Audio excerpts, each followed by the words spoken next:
Apriani Rahayu sujud ciumi kaki ayahnya saat hadir dalam acara Rosi di Kompas TV, Kamis, tanggal 10 Agustus tahun 2021.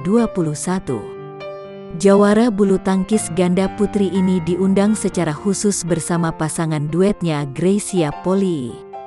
Apriani Rahayu mendadak sangat terkejut mengetahui sang ayah dihadirkan di studio.